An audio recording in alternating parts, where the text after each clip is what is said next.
Kevin started scoping out the huge office he had bought.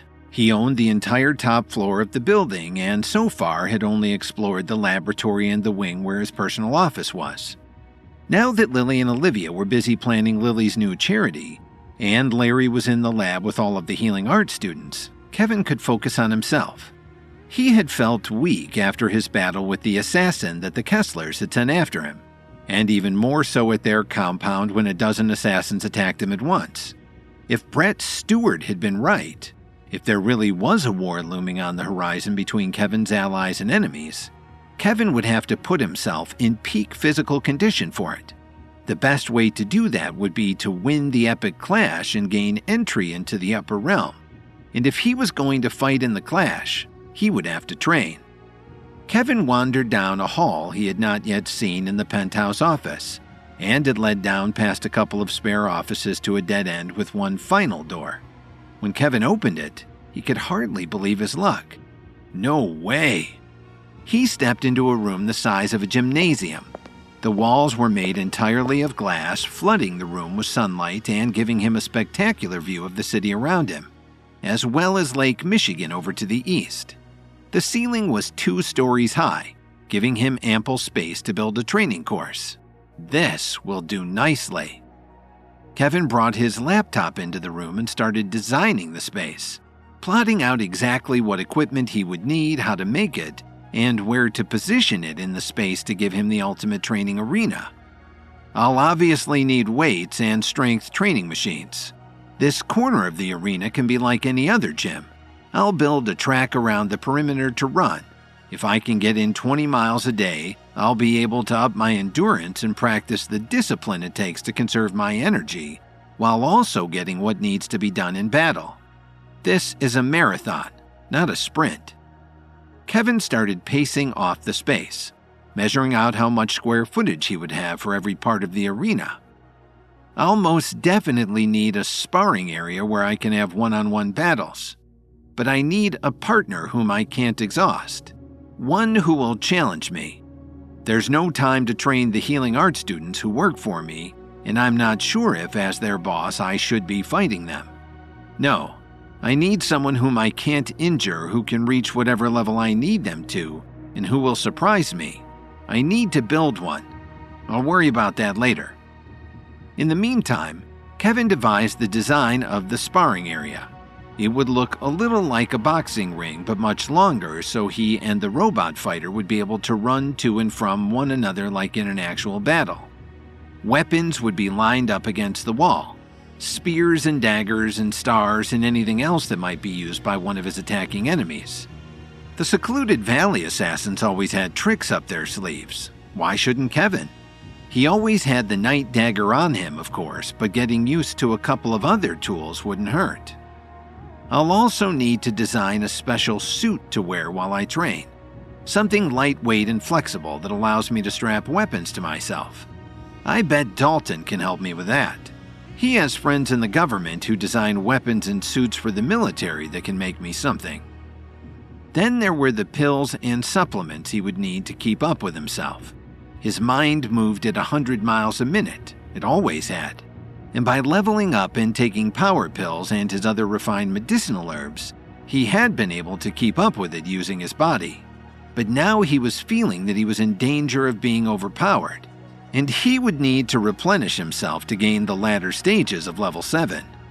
I'll give the students instructions on how to enhance the power pill to give it longevity and take it when they're done, Kevin decided. He placed orders for all of the equipment he would need for the gym, as well as materials to build his sparring partner and arena. Night had settled over the city, as he could see out his many windows, and he decided a quick sleep would do him good. In the morning, we build. When Kevin woke up, he went straight to the lab and pulled Zara aside. She was one of the Healing Arts School students that had been picked out by Wayne and Harley, the school's heads, and she had told Kevin when they met that her background was in coding and engineering. Kevin brought her to the arena to tell her about his plans. I need to train against an opponent whose levels can be customized, who can't get hurt or killed, or broken for that matter, and who is inexhaustible. I need them to throw everything and the kitchen sink at me, and they need to be able to operate weapons and anticipate moves like a real fighter could. What could you do?" Kevin crossed his arms as Zara started exploring the space. The main portion of the room would be dedicated to the sparring, so he let her have free rein of the place. He would design the rest of the arena around it. "I don't think you want a physical opponent at all. You need some sort of artificial intelligence that can physically impact you, but not one that just sits in the corner like a little robot when you're not using it. I'm thinking of building a human-like hologram. It will be a being that can take whatever form you want it to, and it will be made of light. But I can manipulate the atoms that light passes through so they can exert force on you like a person can. Does that make sense?" Zara asked. "Exactly what I was thinking. So I made drafts last night for a prototype, a sort of shapeshifter that can be turned on and off like a light bulb. I knew we were on the same wavelength." Kevin's words rolled out so quickly that Zara, who was scribbling notes about Kevin's idea, started to get a cramp in her hand. Kevin pulled some blueprints for the project out of a cabinet drawer. "Do you think you could get me a first attempt at something like this by, say, tomorrow?" Zara loved to take on a project that anyone else would have called impossible, and she was eager to distinguish herself at her new job. "No problem. I'll program in all of the moves that you know, plus ones only accessible to fighters of the highest levels. I'll create a few different forms to switch through so you can practice on opponents of different sizes. And of course, because this thing won't be made of actual matter, you won't be able to break or destroy it. Just unplug it when you're done training." Zara was grinning wide now, and Kevin could see the gears turning in her head as she started to put together ways to make this happen. "Excellent. I knew you had the right background for this assignment." "I won't disappoint you, sir," said Zara, whose mind was already off and running with all she had to do in the next 30 hours. "Cool. If you need any supplies, talk to Larry or Olivia."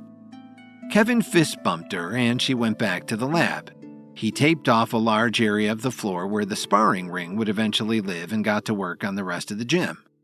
All of the supplies he had ordered were delivered overnight, and after enlisting Amber and Medi to help him carry all of the boxes into the arena, Kevin got to work. He focused on the ceiling first. Using a ladder and scissor lift, he installed monkey bars, a high ropes obstacle course, zip lines, and weapons launchers to attack him from all angles. On the back wall of the gym, he put in a series of bouldering challenges and rock walls that would train his upper body and fine-tune his mind-body connection. If he was going to be the best fighter he could be, he would have to trust his body to know what to do, and push his body to trust that his brain knew what it was capable of. Kevin then laid a track around the perimeter of the whole room for running, and filled in the rest of the floor with thick, firm padding. He didn't want to hurt himself, but it also had to feel like a realistic ground while he trained. By midday, it was time to take a break, so he checked in at the lab. "Larry, what's the status today, my good man?" Larry waved him over to the lab table he was working at. "As ordered, I'm using your new formulas to up the power pill. I've included a few new herbs for endurance and stamina, as well as advance the muscle regenerating properties. You'll heal like never before and train harder for longer." "Excellent. When will it be ready?" Kevin squinted at the tray Larry was working on. "It's ready now if you are." Kevin held his breath. If he was going to take this thing, it might as well be now when he could get used to the effects of it. He could always take another down the line. He nodded, and Larry handed him the pill. "Side effects?" Kevin asked just before popping the thing into his mouth. Larry shrugged. "Feelings of grandeur. You might be a little sore at first as the compounds settle into your muscles, but you can shake that off easily." "Excellent." Kevin popped the pill. He paused, wondering if he would feel the effects right away, but Larry shook his head. "Give it a bit of time. Think of it like a delayed-release pain medication. It's slower to kick in, but it lasts for much longer than your average 4 to 6 hour aspirin." Kevin shook his hand. "You're a genius, Larry. Thank you." "Kevin, hey, got a sec?" Kevin looked around to see Zara beckoning him over to her station, where she was tinkering with a machine that looked like a video projector. "What's up?" He pulled up a stool and she swiveled her computer screen around to face him. "Your design was flawless. I'm already way ahead of schedule with our fighting machine prototype. Check it out." Zara brought up a window with countless lines of code. "Do you read Python, the code language?" Kevin nodded that he did and started to scan Zara's work. Zara continued, "I still have a few glitches with the memory bank. I just can't seem to make it remember every move it sees so it can copy those to fight back." Kevin pulled the computer on Zara's desk toward him and typed furiously for a few moments while staring at Zara's prototype. Lights and bells on the prototype flashed and chimed in rhythm with Kevin's keyboard strokes. "That should do it," Kevin said as he got up from the computer to look again at the prototype that was at rest in front of him. "I guess we should name my new attacker." "I took the liberty of naming her Athena," Zara said. "Ah, Athena," Kevin murmured. "The Greek goddess of battle strategy." "This thing is Athena reimagined, a deity of its own, and she will force you to be the best fighter you can be," Zara replied as she grinned, satisfied with her creation. Kevin nodded. "All right, Athena it is. What forms will she take when we're fighting?" Zara brought up another window on her computer that looked like the character customization screen in a video game. "You select her height, weight, muscle mass, gender presentation, weaponry, and fighting level. It's like using a treadmill. Warm up with a brisk walk, then increase the speed and elevation until you wear yourself out. Oh, and her weapons will also be made of light. You'll be able to feel them pierce you, but you won't be injured. She can't pick up actual daggers or anything." "Good call. I would love to test it out today." "Let's do it." Zara could hardly contain her excitement. Kevin brought Zara back to the area and showed her the space he had taped off for the sparring ring. Zara went up on the scissor lift to hook up the projector machine to the ceiling, then came back down and handed Kevin a remote control that also resembled one you would use in a video game. "I'll let you do the honors," Zara said as she positioned Athena in front of Kevin. Kevin readied himself as he flipped the switch, and as Kevin prepared to face the fiercest opponent ever to cross his path. Kevin was about halfway done constructing the ultimate training gym in his penthouse office. He had found a perfect space for it in a wing of the office he hadn't previously known existed, and it was incredible. The high ceilings and the large floor space allowed him to install an obstacle course, full gym, running track, and fighting ring. Now, Zara was putting the final touches on the AI sparring partner Kevin had designed, a hologram named Athena. Kevin held the remote, practically trembling with anticipation of fighting Athena for the first time. She would surely prepare him for the epic clash and then some, allowing him to win the competition easily and ascend to the upper realm. Then whatever sort of war came next between Kevin's allies and his enemies, whatever foe or assassin Kevin faced himself, he would be instrumental in making sure the good guys came out on top. Kevin pushed the on button on the controller. Zara watched as the projector she had attached to the ceiling above the ring started whirring, and before Kevin's eyes a human-like form appeared in front of him. Athena looked like a genderless alien. Her limbs were longer than Kevin's and she towered over him. Her muscles were clearly defined under her fighting suit, and an angular helmet hid any facial features she may or may not have had. With the push of another button, a customization screen appeared next to her. This, too, was a hologram, and Kevin clicked through the options like one would do to build an avatar in a video game. "Let's make her your height and weight to start with. It'll be like you're battling yourself," Zara said. Kevin was glad he'd already taken the latest version of his power pill, because he'd designed Athena so that she would learn as she fought. He knew that she'd be a more brutal and cunning opponent than even the best the Secluded Valley had to offer, and he wouldn't be able to pull any of his offensive moves on her twice. She'd always be one step ahead of him. It was a relief to know that no human could ever be this fierce, and that's what made her the perfect training partner. He looked down at himself. He was wearing his everyday clothes, which never impressed anyone either because they weren't expensive or ironed or clean, and they certainly weren't appropriate for fighting a hologram. I need to change first. Right. I think Mehdi and Mora have something for you. Zara disappeared back to the lab, and Kevin kicked off his shoes and stood uncomfortably with the Athena avatar staring at him. Do you talk yet? The figure cocked its head like a dog hearing a squeaky toy but did not speak. Kevin's design included a voice for Athena, but he didn't expect Zara to get even this much done in a few short hours. A silent attacker had as much merit for Kevin's training as one who would, no doubt, be yelling in pain once Kevin began his battle. Maybe later.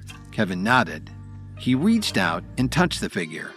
As it was just made of projected light, he was expecting his hand to pass right through her shoulder. But Zara had done it. She had synthesized a light that could exert force on Kevin, and the shoulder felt solid. Crazy. Hey, Athena, slap me, Kevin commanded. He wanted to see what this thing was made of. The figure reached its arm up and obediently struck Kevin across the face. Kevin, not expecting the contact to actually feel so real, stumbled, his face stinging. Wow, okay, I won't underestimate you. Zara came back into the arena holding a stack of black fabric. Here, try this on.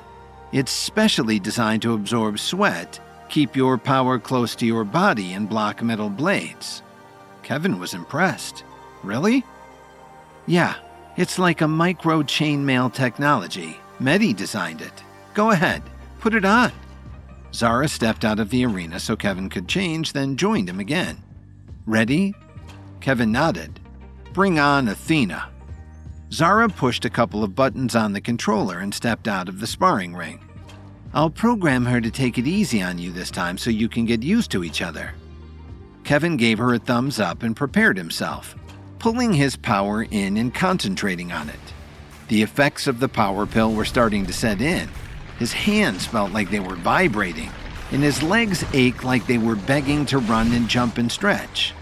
Then, Athena attacked. The light being lunged at Kevin, who stepped out of its way with ease. Kevin then spin-kicked the avatar's side, knocked it off its feet, and crashed down a few feet away. Nice, Zara called. I didn't mean to take her out so hard, must have been the power pill kicking in. It feels weird fighting a woman who can't speak, Kevin said. It's not a woman. It's a beam of light, Zara reminded him. Right. Let's put her into second gear and see what she's got. Zara clicked another button and Athena jumped back up from the floor. This time when she lunged at Kevin and Kevin stepped to the side, she anticipated him and shot her arms out, snagging him in her grasp and clotheslining him. Kevin fell hard on his back. The wind knocked completely out of him. Zara bolted to Kevin, who waved her off. No, that's exactly how I designed her. I want her to give me more than I've ever faced before. Kevin realized, with a jolt as he stood up, that he couldn't read Athena's levels. Nothing about her gave them away. There was no aura pulsing off of her. There was no telepathic signal Kevin was able to pick up. Nothing. What is she set to right now? He asked. Surely he had been taken out so easily because Zara had cranked up Athena's levels. But Zara smirked. 2. I told you. It's not that she's better than you. It's that you're predictable. Try again. Kevin's design was almost too perfect. Athena could read his every move before he made it, and while he could congratulate himself on his engineering success, he also wanted to prove even to a hologram that he was the best fighter. Kevin was determined to beat his own invention. This time, when Athena lunged at him, he jumped upwards, kicking off her head to send her to the ground and himself into a backflip. He landed on 2 feet and a hand, crouched down and ready to strike again. Athena had fallen, but was not fazed, and she got up quickly. Kevin attacked next, pulling the night dagger out of his new fighting suit and swinging it around into Athena's side, curious what it would feel like to stab a hologram. but Athena was quick. She kicked his hand in the night dagger away from her side, then used her other hand to butt Kevin in the nose. Kevin blocked her hand and headbutted her instead, sending her down onto her backside. "Nice!" Zara cried. Athena shot up again, ready to retaliate, so Kevin tapped into the store of energy in his shoulders and back and shoved a force field of air at Athena. This move was becoming one of his favorite standbys, always a good trick to have on hand. Athena was blown back into the far wall of the arena against the rock wall. When she got up this time, she seemed angry. Kevin couldn't see her face. In fact, he still wasn't sure if Zara had had the time to build that part of the fighting beast. But Athena sprinted toward him full speed, chucking knives in front of her to stick him like a pincushion. Kevin dodged every one of them, then started running to meet her. At the last second, Athena jumped at his chest, arms out to tackle him, and he hit the deck, sliding beneath her. When they both got up and turned around, Kevin heard, "Well, well, well, what do we have here?" Zara flicked Athena off and the avatar vanished before Kevin's eyes, right as he was about to charge. "What?" Kevin looked around and saw Larry and Olivia standing in the doorway to the arena, both looking bewildered but impressed. Kevin came over to them, not even breaking a sweat from his sparring yet. That new power pill really did make him feel great. "Hey guys, Zara was just introducing me to my new sparring partner, Athena. Cool, right?" He pointed over at Zara, who held the remote up, smiling awkwardly. "Very," Olivia nodded. "But why do you need a sparring partner? Surely your time would be better spent working on the company you just started," Larry asked. Kevin paused, realizing he had not filled Larry in yet on his plans. "Well, I need to get stronger for future battles. If I ever want to defeat my enemies, I need to experience the upper realm, and the best way to do that is to win the Epic Clash. The next one is in less than a year from now, and I'm good, but I could be in better shape for it.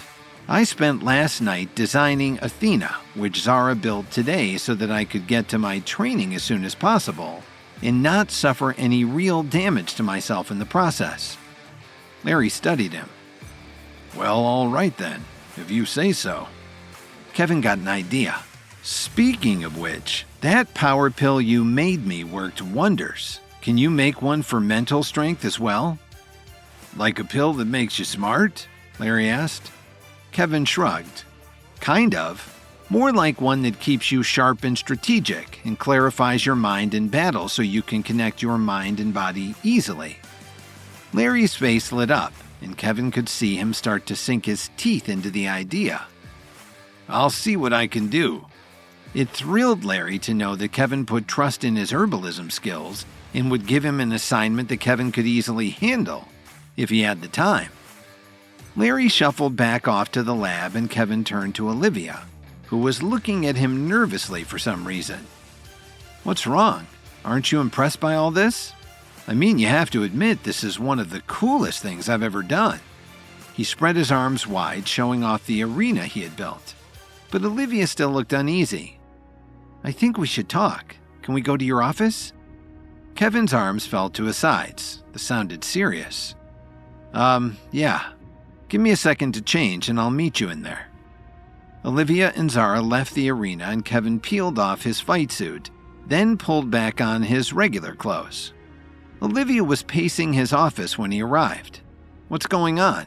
Why are you freaking out?" Kevin asked. Olivia stopped pacing and faced him. "I just got off the phone with my father." Kevin paused. Olivia's father represented one of the unresolved hurdles from Kevin's time in Washington, D.C. Michael Rafferty had once tried to coerce Kevin into leaving Lily and marrying Olivia instead. And when Kevin refused, Rafferty had sworn revenge.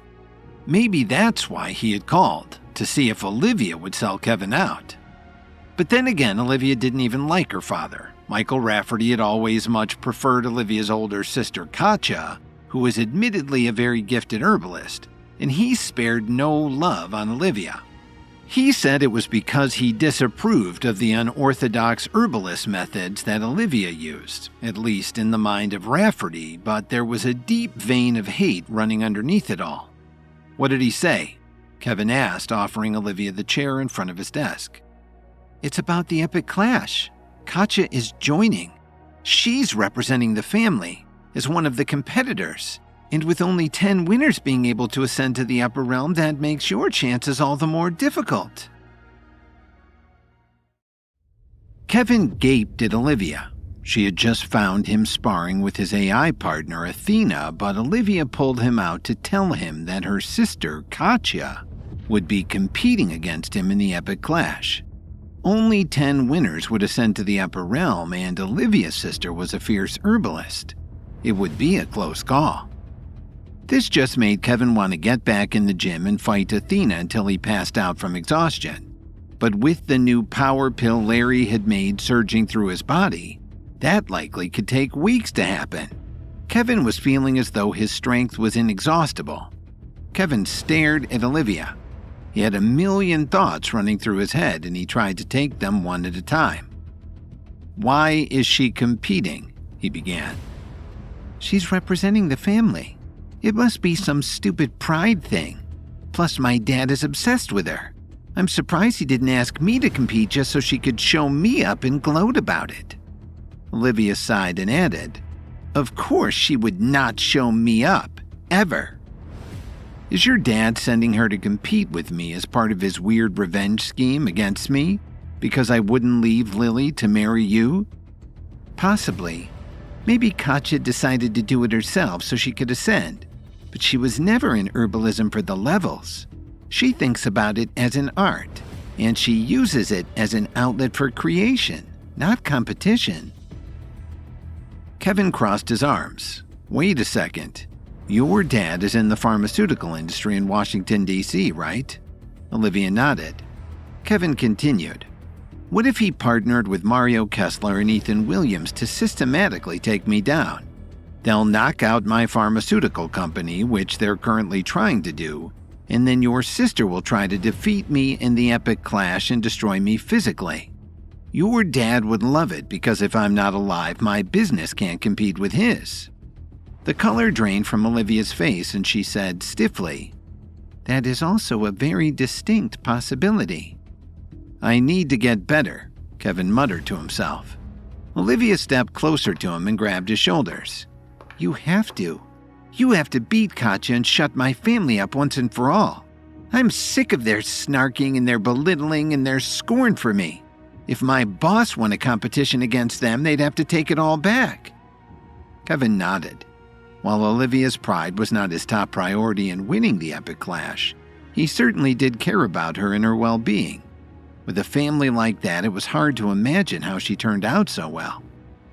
The two of them sat down across from each other at Kevin's desk, now enjoying a fully furnished office thanks to all of the online ordering Kevin had been doing last night to build his arena.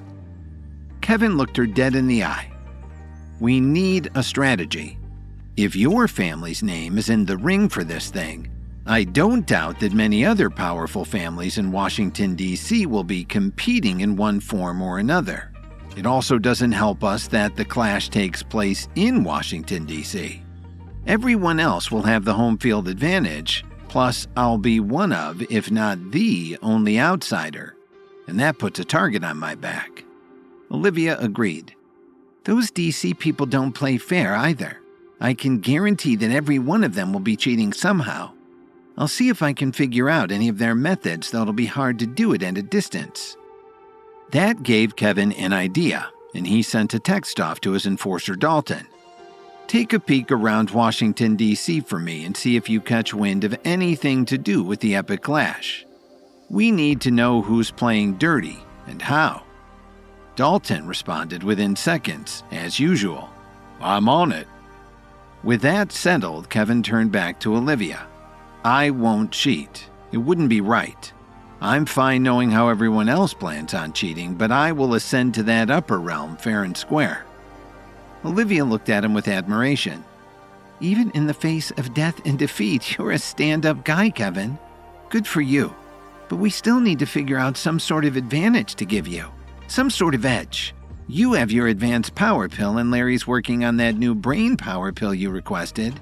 But how can we make sure you're ready for anything? Kevin felt himself smile as he realized the answer was already in his lap. I guess that's what Athena is for. Once we figure out how these goons plan to cheat, we'll tell Athena to try their methods on me. And I'll master them before the clash. Olivia grinned too. Perfect. I'll keep tabs on Dalton and report back what he finds as soon as possible. Olivia got up to go, but Kevin had a thought and stopped her. Hey, I know this might get messy with your family. Are you going to be able to stick by me and not root for them in the clash? Olivia looked at him like he had just hurled the most terrible insult imaginable at her. Are you insane? I wouldn't root for them if they paid me. I wouldn't root for them if their fighter was Mother Teresa. They are vile and cruel people and they've never shown me love. I'm with you 1,000%, and if you don't know that by now, I don't know how else to show you.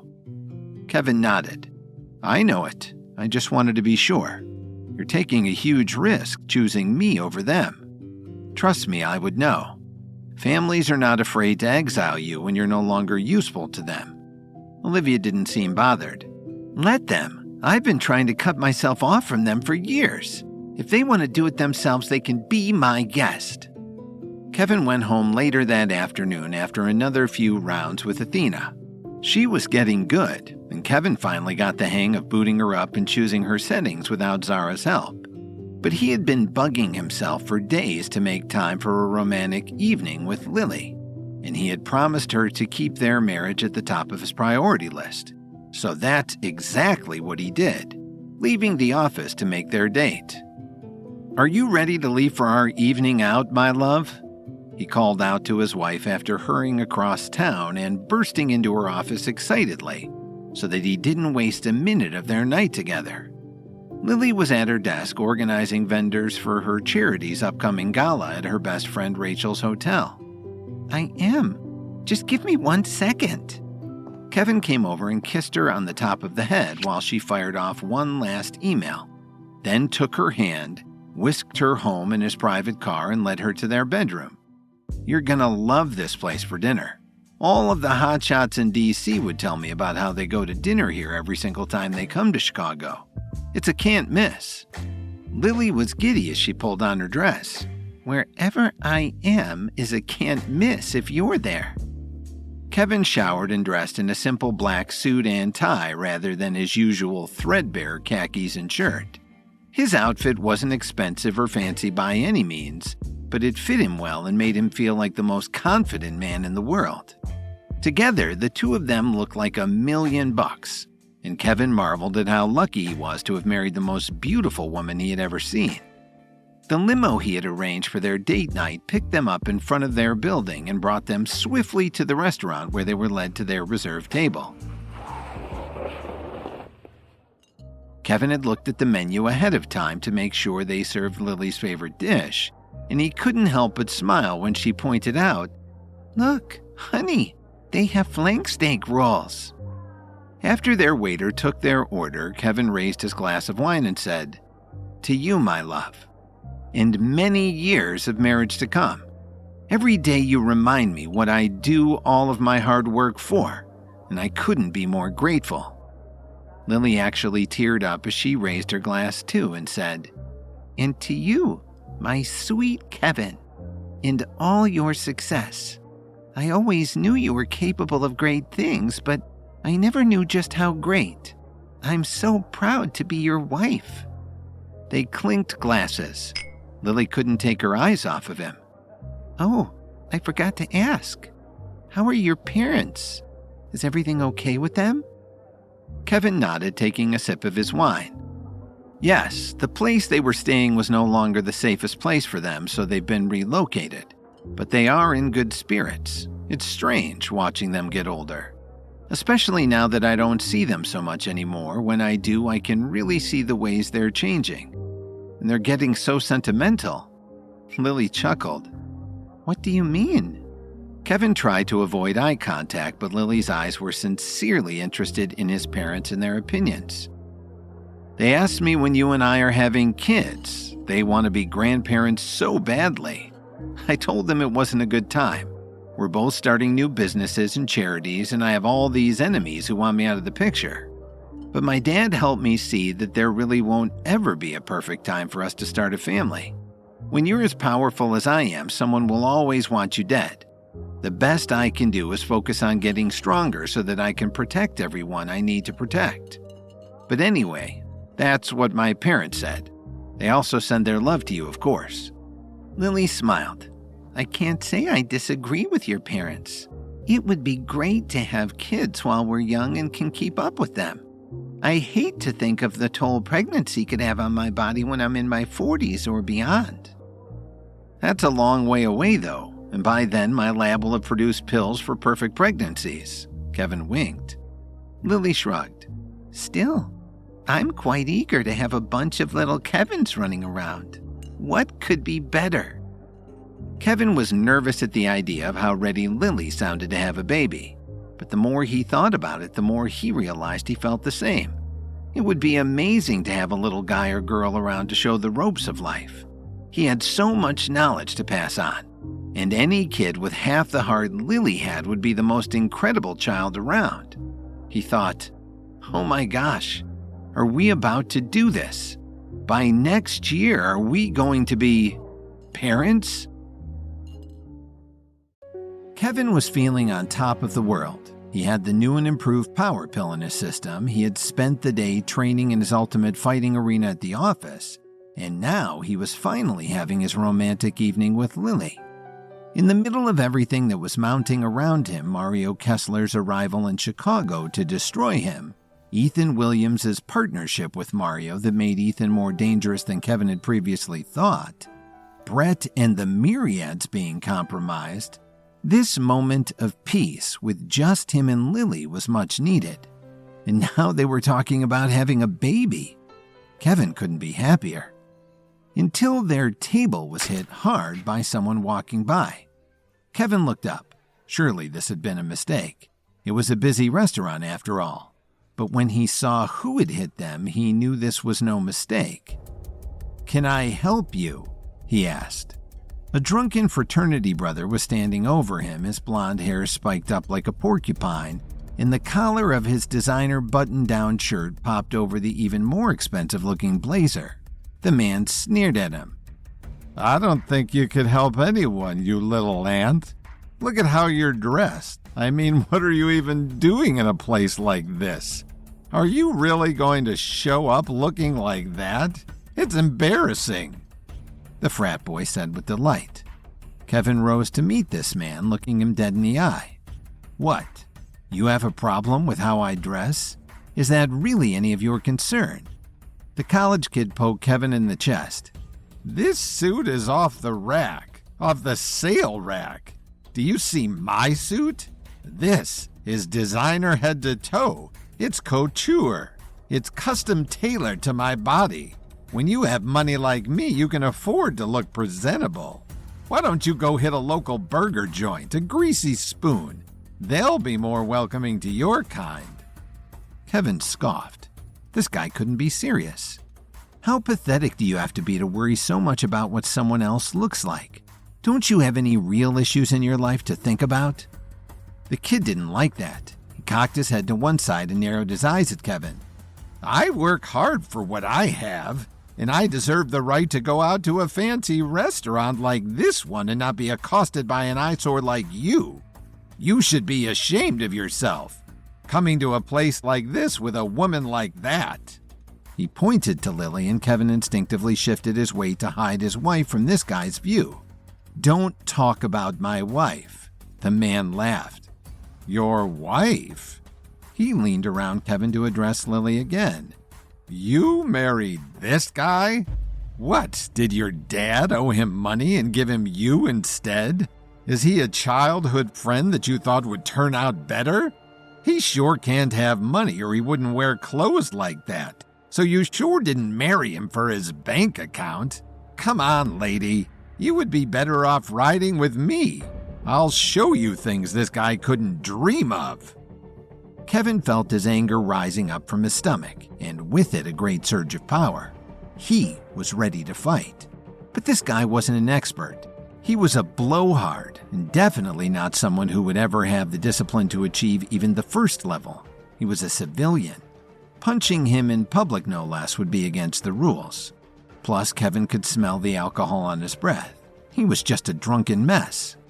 Lily was avoiding the guy's eyes, but Kevin could see she was supremely uncomfortable. So he turned back to the guy and poked him back. "How about you leave her alone and deal with me, like a man? I have achieved things your tiny caveman brain would never even imagine being possible. I could crush you right now with one move. So how about you walk away? I'll pretend this never happened, and we'll both make it home in one piece. Cool?" Kevin was shorter than the man, but only very slightly. He cast a glance down at the man's shoes and saw they had an inch or two of platform on the bottoms to make the guy taller. "You know, for someone so obsessed with fashion, you didn't account for the tailor to have to leave an extra inch on those pants for your lifts," Kevin chuckled. That's when the guy broke. He pulled an arm back to punch Kevin in the face, but he was slow in his drunken state, and Kevin's superior reflexes kicked in. Kevin ducked the punch and lunged at the man, taking him out at the waist. The two of them crashed into the next table, went straight through it, and rammed through the next two tables as well. Kevin jumped up unscathed, but the man had hit his head and was bleeding down the back of his neck. He was too dazed to retaliate and just lay there on the third broken table, moaning drunkenly. "Crap, I was acting in self-defense, but I still went way too hard. It's that new power pill. I haven't adjusted to my increased power yet. I need Larry to hurry up and make that complementary mental precision pill so I can fine-tune my body and mind and control myself better," Kevin thought. But it was too late for that. He had already made a scene. The rest of the restaurant was so quiet you could hear a pin drop. So quiet, that is, except for the man's groaning. The people who were seated at the tables Kevin had destroyed sat in their chairs, now with nothing between them and their partners, astonished. "Kevin," Lily breathed from behind him. He turned around, ready to grovel for making a scene, but Lily looked impressed and was clearly having trouble holding back a pleased grin. Before he could speak to her, though, the manager of the restaurant approached him. "Come with me, both of you." The manager pulled the college kid up from the wreckage and led him and Kevin out to the front of the restaurant. Lily followed at a distance. The police had already arrived. They must have been close by, Kevin reasoned. He and the college kid were brought up to speak with none other than, Kevin's stomach dropped, Officer Emmett. Kevin's history with Kelly Emmett was long and difficult. He had first met her when she took notice of his herbalism skills. She was obsessed with herbalism, but not an herbalist herself, and she was all over Kevin to make her a special pill. She had also enlisted Kevin to help bust a gang for the Chicago PD, but when Kevin arrived at the scene, he realized the gang in question was Brett Stewart and the Myriads. That's when Kevin realized that Officer Emmett was not an ally of his, but an ally of his enemies. She was a member of the Union, an enemy of the Myriads. Now she was out to get Kevin. If she couldn't control him and his powers, or at the very least make him work in her favor, she would ruin him instead. More than once she had used Lily to get to him, kidnapping her and holding her hostage. So all in all, Kevin was not thrilled that she was the first cop to arrive at the restaurant tonight. Kevin felt himself tense up again and had to focus hard on holding back the power that was collecting in his hands and shoulders, so he would be ready to defend himself again if the need arose. He didn't want another altercation, not with Officer Emmett, and not tonight. "What happened?" Officer Emmett asked, her eyes darting between Kevin and the drunk college kid, pretending she didn't recognize Kevin. "This guy was verbally harassing my wife and," Kevin began, but Emmett cut him off. "Not you. I want to hear from him, the victim." She almost smirked as she said this word, but kept her cool. Kevin knew she was trying to get a rise out of him. She would have loved a concrete reason to arrest him. Right now, however, Kevin still had a chance to wiggle his way out of blame. For his part, the college kid didn't seem coherent enough to put together a sentence. His drunkenness was still settling in on him, and that, coupled with the head injury Kevin had given him, was making him very drowsy indeed. I punched him, showed him who's boss, the guy slurred. Emmett had no choice but to turn to Kevin for the story. As I was saying, he was verbally harassing my wife and me, and then he tried to punch me, so I acted in self-defense and knocked him over. I will admit I didn't have to be so hard on him, but he left me no choice, Kevin explained. Emmett narrowed her eyes. No choice, huh? You couldn't have just dodged the punch and gone on your merry way? That's what any sensible man would have done, wouldn't you agree? Emmett looked between him and the restaurant's manager. The manager held up her hands. I didn't see it happen. I just heard the crash. If I had dodged the punch, he would have just struck again. I acted in the moment, Kevin explained again. Officer Emmett stared daggers at him. She was trying to threaten him without speaking, but Kevin wouldn't be like that. How about I pay this man a small sum to forget about the whole thing? Would that work for everyone? Kevin suggested. But the man was already wandering off down the street, still thoroughly confused. Officer Emmett relented. If he doesn't press charges, then there's nothing I can do to you, but you better watch your step, Sir. Emmett caught herself before she revealed too much that she knew Kevin. Kevin grinned. He had won. I'll be on my best behavior. From now on, I'll only go after people who really deserve it. Good night, officer. Kevin took Lily's hand and they got back in their limo to go home. Kevin knew Emmett would pick up on the coded message in his words. He would get revenge on her for kidnapping Lily the last time. This would not be the last time they met. In the back of the limo, Lily was all over Kevin. That was incredible. That guy underestimated everything about you, and you showed him. My husband defended me first from a drunken idiot, and then against a corrupt police officer. I love you. She kissed his cheeks relentlessly, and Kevin laughed. Wow, what's gotten into you? Are you feeling okay? He jokingly put a hand on her forehead to check her temperature. I'm just in awe of the man I married. Is that so wrong? Lily winked. They arrived home, and instead of hanging out and having a nightcap or anything, Lily brought Kevin straight into their bedroom and closed the door. Kevin thought, wow, this baby thing might be coming quicker than we expected. Kevin woke up with a massive smile on his face. It was the morning after his romantic evening with Lily that had turned a little sour at the restaurant when he had to deal with that drunken pest of a man who had the gall to insult Kevin and flirt with his wife. But to Kevin's surprise, Lily was so impressed with the way he defended her that she had shown her love for him like never before.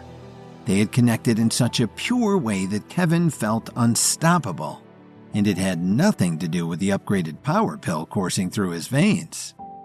Kevin also felt confident now that he would really be able to protect Lily better from his enemies than he had in the past.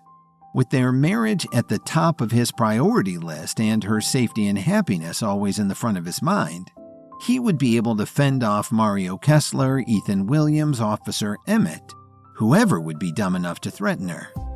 Lily was still sleeping when Kevin woke, so he rose quietly from the bed, pulled on a pair of shorts, and walked out to the kitchen to make her breakfast in bed. I can't believe that after all we've been through, Lily still chooses to love me day in and day out.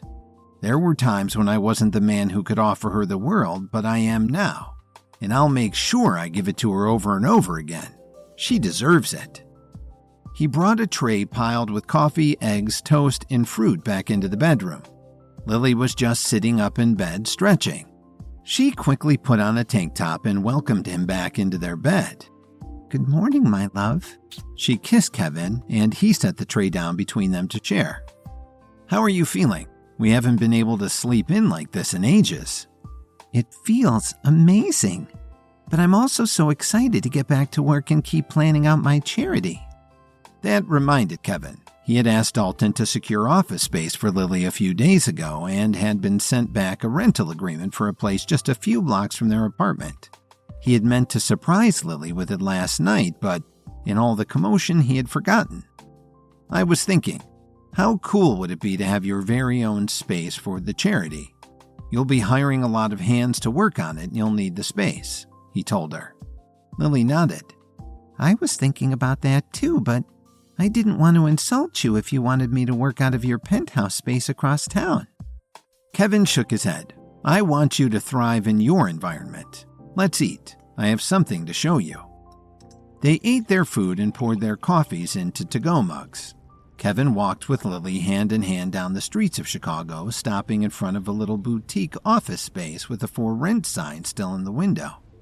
Kevin typed the code into the keypad on the door and brought Lily inside. Welcome to your office. Lily put a hand to her mouth. She couldn't believe it. Kevin, it's wonderful.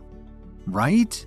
Here's your lobby, and down that hall are a dozen private offices and 2 meeting rooms. There should be a full kitchen and bathroom back there too. I know it's big, but you'll grow into it. You can walk to it from home. Rachel's hotel is right around the corner, and I'm only a 10-minute drive away from my office. We can meet in the middle for lunch any day of the week. I'm just so happy you're heading up the charity so that we can do some good with all the money the pharmaceutical company will bring in. You're really a special person, Lily. Lily hugged him tight, tears in her eyes. It's perfect. Thank you, darling. Call Olivia if you need anything. She can also hook you up with a personal assistant. I trust you. You have full control of this venture. He left Lily to get to work and caught a train to his own office across town, where he would spend the rest of the morning checking in on the laboratory and sparring with his AI fighter, Athena. Just north of the city of Evanston, Illinois, Mario Kessler and Ethan Williams were seething. They had been forced to abandon their lake compound out on the island off the coast of Chicago when Kevin infiltrated and defeated 12 assassins at once. Now they had holed up in a rented house that had been secured for them last minute by Joshua Hill, Ethan's biological father, who had vowed to help his son gain control of the Williams family empire at any cost. There, Mario and Ethan would regroup. Now what? It's like Kevin has become untouchable. I don't know what pills he's created or powers he has cultivated, let alone what fight level he has worked his way up to, but unless we can get in his office and burn the whole place to the ground, I don't see that we can weaken him in time for the epic clash. Ethan lamented. They were sitting around a dinky kitchen table playing cards. Ethan had claimed that doing something with his hands would help him brainstorm, so they were engaged in a simple game of gin rummy. That's what I kept butting up against too, Mario said. I know Kevin is a powerful fighter and I haven't checked in on the other contestants, but I think he has a good shot at winning and ascending to the upper realm. Obviously that cannot happen because if a war breaks out, he can't be more powerful than he already is.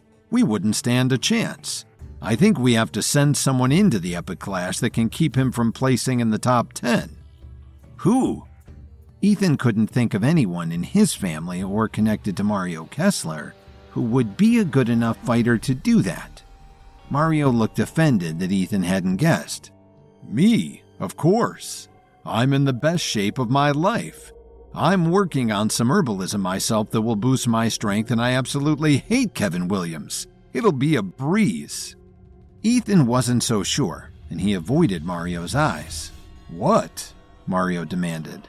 Are you sure you're up for it? I mean, Kevin took on 12 Secluded Valley assassins at once right in front of us. I hate him too, but the man can fight. Mario seethed. I'll be better by the time the clash comes. Watch me. Besides, we have an ace in the hole. Ethan frowned. What do you mean? I mean that the Raffertys are competing this year, and their competitor is their daughter Katya. She and I will be competing as allies against Kevin. With 2 targeting him at once, we stand a better chance of knocking him out early. I'll be talking with the other Washington, D.C. families as well to see if we can build a team. Think about it. If we have a team of 10 all working together, we can knock out the others and all ascend together. Ethan was piecing it together now. And if all of our allies make the top 10 and ascend to the upper realm, We'll be sure to win any upcoming war." There you go. I know my family back in DC has fallen from power recently. I won't pretend that I can't see that we are not as ferocious as we once were. But when I'm in the upper realm, I'll be able to rebuild a new Kessler empire from the ashes, and we will rise to the top once again." Mario stood triumphantly and began to pace around the room. Ethan sighed, tossing his cards on the table. "What about me? Should I join up? I don't think Kevin should be the only powerful herbalist in our family, and if I can help destroy him in battle, then that's just icing on the cake. I'll start training now." Mario rolled his eyes. "No, idiot. You're barely at level 1, and who knows how long it would take for you to get anywhere close to powerful enough to challenge Kevin. I need someone behind the scenes greasing the wheels for me. You know the judges are always looking for favors in exchange for higher scores for competitors. You need to be on the sidelines pointing them in my direction at any and all costs." Ethan nodded. Right. When is the Epic Clash anyway?" Mario shrugged. "It's scheduled for the end of the year, but I have some big plans for it. But back to Kevin. We still need to decide how to go after his business. I just know he's using it to make all sorts of pills to fortify himself. My assassins found the location and they've been looking for a way in, but the darn building is guarded around the clock by the Radiants, and as soon as one leaves, 3 more take its place. Everyone near to him also has a guard detail at all times." "Do we need to get in there, or can we strike from above?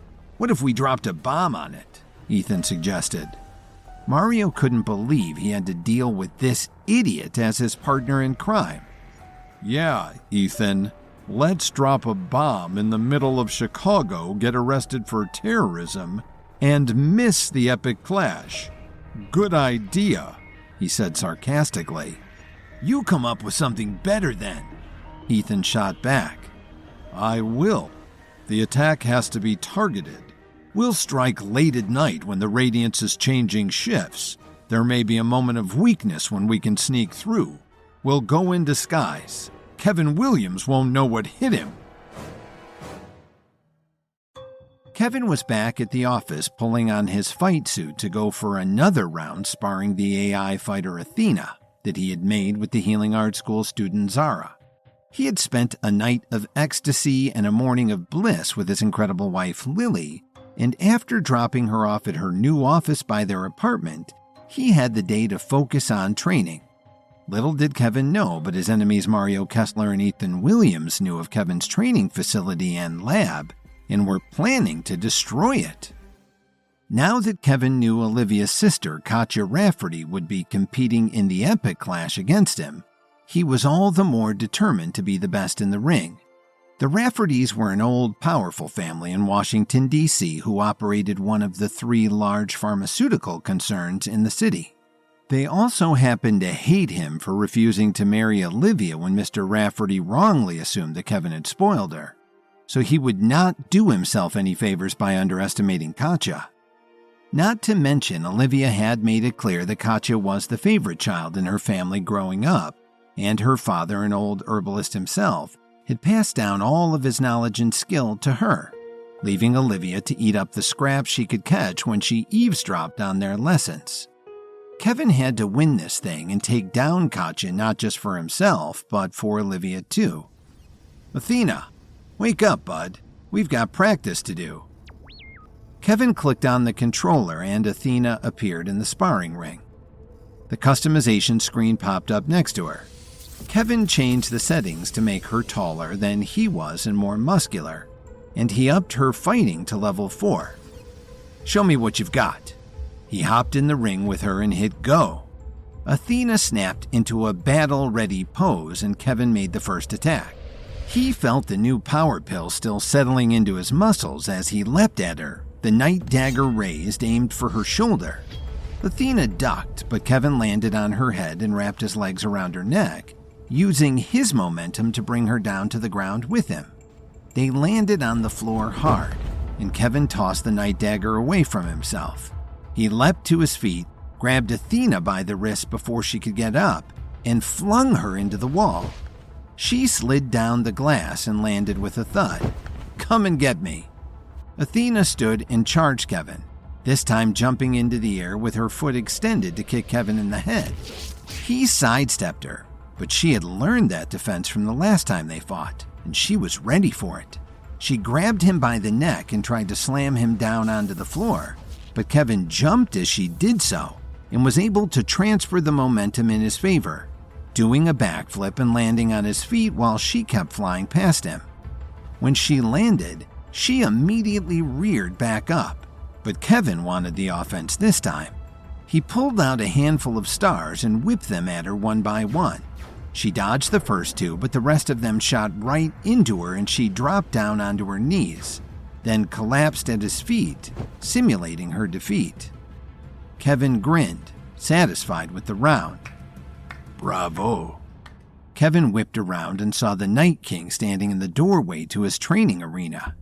He had appeared without a sound as usual, and Kevin was shocked to see him there. "Hello." "I see you've made an unstoppable opponent. I used to fight with something like this when I was first in training. Yours is more powerful, though. Is it a hologram?" The Night King entered the room and circled around Athena, still sprawled out dramatically on the floor.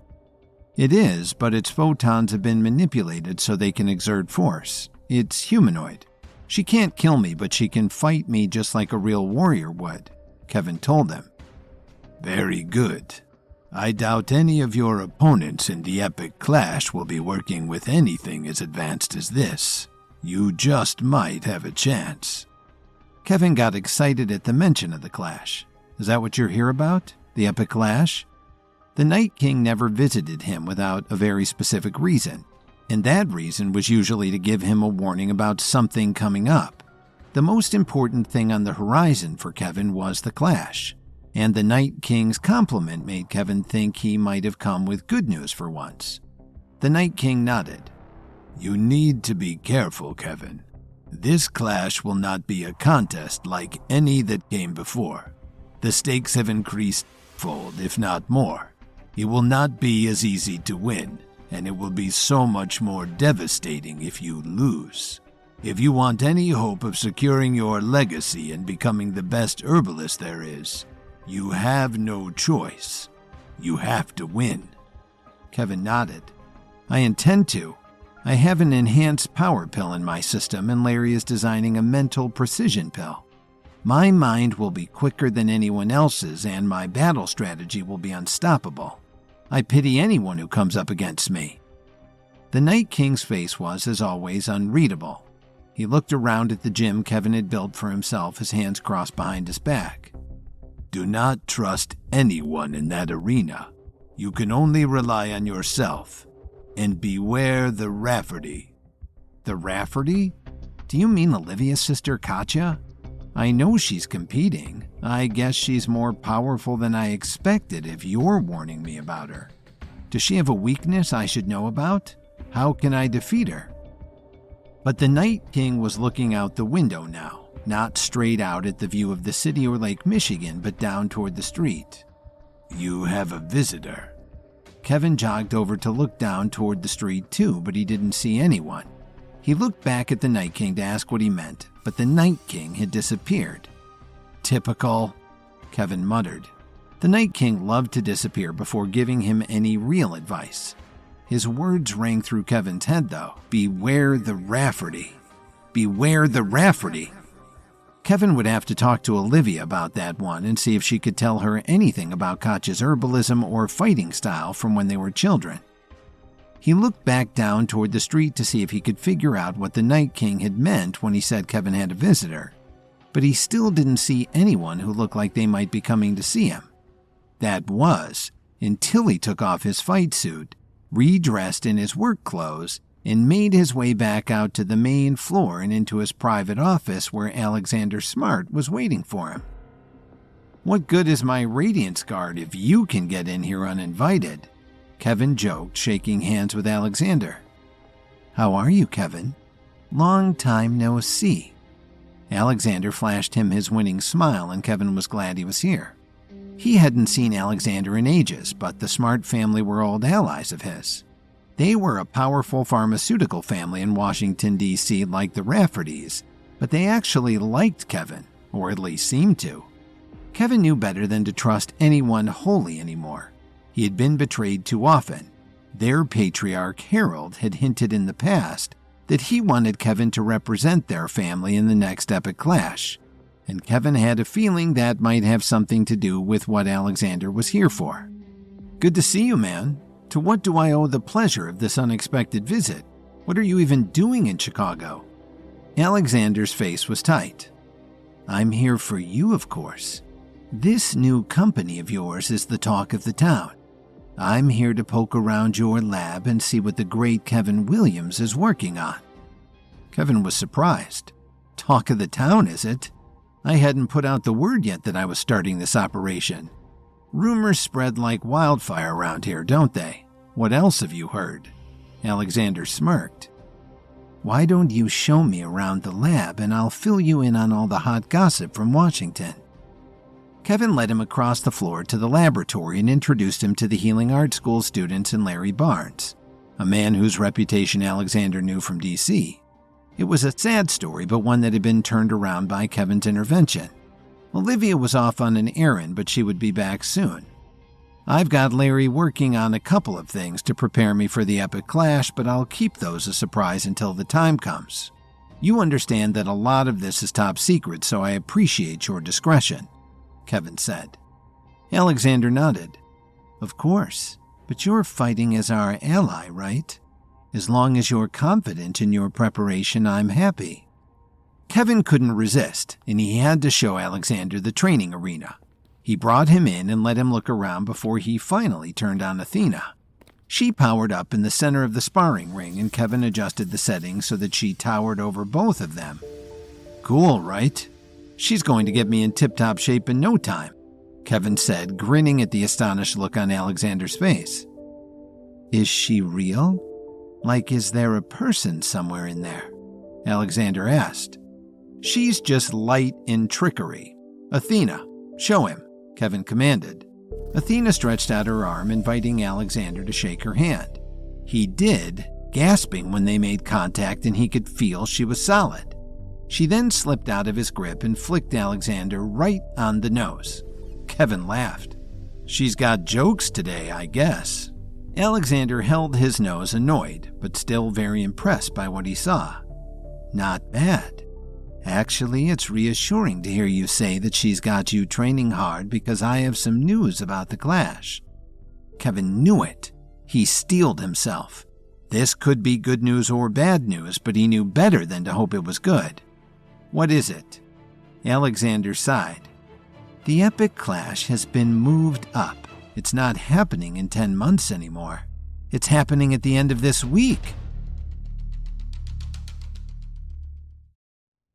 Kevin couldn't believe what he had just heard. The epic clash, which only happened every 5 years and had been rigidly scheduled as such since its beginning, was now being moved up almost an entire calendar year on a week's notice. Kevin had just been in his sparring ring fighting with Athena when the Night King visited to tell him to beware the Rafferty. And then Alexander Smart had shown up and told him that he would have to be ready to fight in less than a week. "What do you mean?" he asked Alexander. This was all so much at once that Kevin wished Larry would hurry up with that mental precision pill Kevin had him working on. "All of the DC families got together and decided on it. Although you won't be surprised to hear it was Mario Kessler's idea. He's fighting now too, and he wants to take you out badly," Alexander said, now messing around with Athena's controls to grow and shrink her in every direction like he was customizing a video game character. "Does everyone know about this?" Kevin asked. He couldn't imagine there wouldn't be pushback for this crazy schedule change. Who could possibly be ready for the most important battle of the decade on such short notice? Alexander shrugged. "Like I said, all of the biggest families voted on it. They're spreading the word, hence why I'm here to see you. You need to prepare yourself. This isn't going to be a normal clash. People have plans in place that are sure to cause upsets, and between us I'll be rooting for you, so I want you to have a heads up." Kevin was ready to receive whatever information Alexander had for him. "What plans are in place?" Alexander paused. "I don't have the specifics, but I have a feeling it will have something to do with alliances. You won't be able to trust anyone in there. People might be teaming up against you. If I were you, I would make a few more of these fighter robot things so you can practice taking on a lot of folks at once." Kevin nodded, wondering how long that would take for him and Zara to create a tag team. "Anything else?" Alexander crossed his arms. "I mean, nothing is confirmed, but you know how those judges are. They love to exchange favors for more lenient judging. It couldn't hurt to make sure you have someone rooting for you on the sidelines who can turn some heads in your favor." Kevin shook his hand. "Will do. I appreciate you taking the trip out here to warn me." They stood up and Kevin led Alexander back out to the exit of the office. "Of course. You're my guy. I know you'll get to the upper realm. I have no doubt. Just stay sharp." Alexander left and Kevin hurried over to the lab to update the team, especially Larry. "Hey boss, what's the good word from Alexander?" Larry asked. Olivia was working at this station with him on something that Kevin hoped desperately was his mental precision pill. "The epic clash has been moved up. It's happening at the end of the week, not the end of the year," Kevin sighed. "What? Why would they do that? Who gave them the right?" Olivia demanded, unable to believe what she was hearing. "According to Alexander, it was Mario Kessler's idea," Kevin told them. Larry shook his head. "Of course it was. He doesn't stand a chance against you now, not to mention if you get any stronger than you already are. No one stands a chance. If they can cut off your training time, maybe they think they can beat you." Kevin nodded. "I think that's part of it. He also said people are forming alliances, probably all the old families from Washington who want to ascend together and keep us arrogant newcomers out of the upper realm. I know I can defeat them, but if they're all on me at once, it might be hard, especially with how out of sync my body and mind are feeling lately. Larry, how's that mental precision pill coming? I want to take it and get adjusted to its changes before we get to the clash." Larry looked shifty. "About that, I've figured out the best method based on your advice and my own experience creating things like this. And it's a long process. Certain ingredients have to spend hours and hours synthesizing. I don't know exactly when it will be done, but it will be a couple of days at least." Kevin felt his heart drop into his stomach. "A couple of days? I don't have a couple of days. Is there anything we can do to make it go faster?" "I'll get on it. I know some old research into mental pills that I can reference and see what kind of corners we can cut," Olivia assured him. "I would help, but I have to spend every free moment in the gym right now," Kevin groaned. "Don't worry, boss. We won't let you go into that arena unprepared," Larry vowed. Kevin had to make a choice and just trust his team. They had never let him down before, after all. Why not put it all on the line now? "Okay, I trust you guys. Just keep me updated to the minute, all right?" "We will." Kevin left the lab and started wandering back to the gym. He was trying to decide whether he should keep fighting Athena and crank her up to the highest fight level she could reach, or somehow find a bunch of opponents to spar with him at the same time at more realistic levels. Kevin would be entering the epic clash as one of the highest level fighters in there, so it wasn't like he had to exhaust himself with Athena. This was about endurance and multitasking, not necessarily leveling up. He pulled out his phone and rang up Dalton. "Hey, boss, what can I do for you?" "Dalton, how's DC? Have you found out about any of these families' cheating methods or who they have competing?" "I'll email you a list of names I have so far. I assume you know about Olivia's sister, right?" "I do. Olivia found out and told me. Katja is a good fighter, but not better than me," Kevin reminded him. Dalton cleared his throat. Well, we do have a new development in that department actually. Katja has an ally, a partner. She will be fighting in tandem with someone else. Kevin was getting nervous now. This confirmed what Alexander had said about people forming teams to fight against him specifically. Oh yeah? Who's that? Mario Kessler. Kevin could have thrown his phone against the wall. Of course the Kesslers were teaming up with Katja Rafferty. This was getting much more personal than the epic clash ever should be. It wasn't in the spirit of the game. Great. Thanks, Dalton. Keep up the good work and keep me updated. The clash has been moved up to the end of the week and I'm going to start training against teams. Send over the Radiants. The Radiants would be serviceable sparring partners. They weren't more powerful than Kevin, but they had fought as a group before and surely had strategies and plays that they could try out on him as a single opponent. This would be great practice. Kevin entered the training gym and saw Athena still powered up in the middle of the sparring ring. At ease, my friend, you have the evening off. He flicked the remote off and Athena disappeared. The Radiants appeared in his arena a few at a time. And by the time Kevin had put his fighting suit back on and warmed up, there were 10 of them waiting to fight him. All right, guys, let's start in pairs, shall we? I'm looking for you to outsmart me, overpower me, and beat me. I have a little experience fighting multiple assassins at once, but their only goal is to kill. In the clash, there will be other end goals, so give me all you've got. Let's do this. He stepped into the ring and the first Radiance warriors approached. At once, they leapt into action. One kicked at Kevin's waist, which he easily blocked with a strike of his forearm. The other immediately sent a foot up to Kevin's head, which he also blocked. Kevin got a kick in on one of their necks, then blocked the other's kick at his own chest. He threw a chop onto one's neck, which was blocked, and blocked another attempt at his own head. With Kevin's new and improved power pill coursing through his veins, he could hardly feel the contact the bodies were making against him. But he knew that if he had a mental precision pill in him too, he would be able to perceive their actions in slow motion, and that would give him more time to react. Kevin ducked another kick and a right hook, but didn't see the left hook that followed it, and the fist connected with his cheek hard. That one he felt. He stumbled for a moment, but turned the hit into momentum and spun around, jumping into the air and swinging both legs around his body, kicking both Radiance members in the head and knocking them down. Round 1 was over.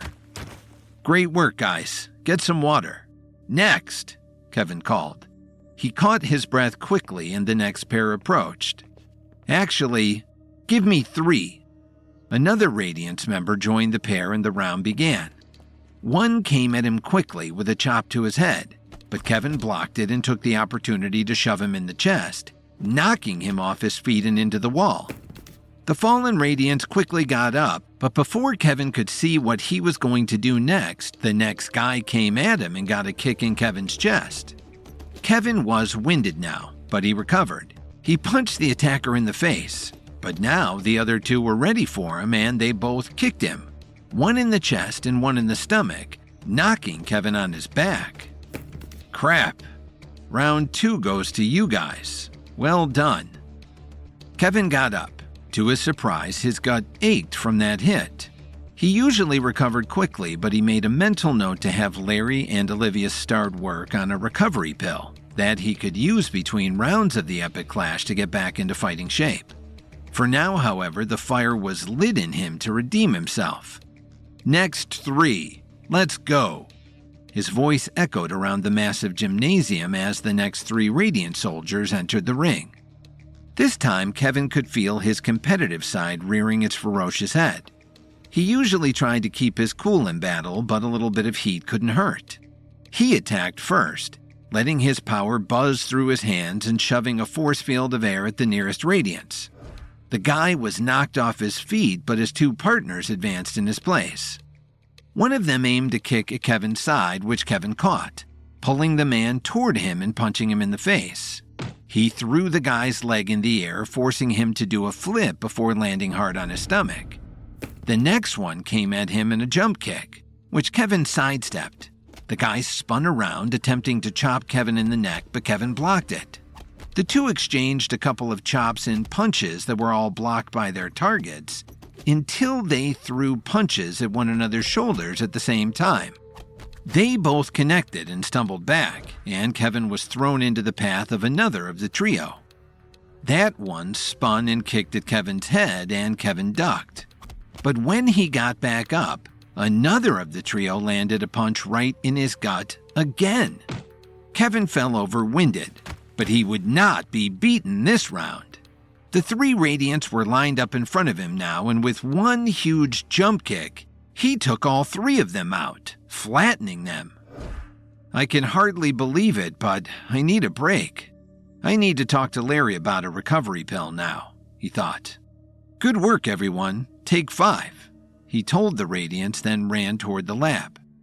Kevin entered just as Larry and Olivia were laying out their next round of ingredients.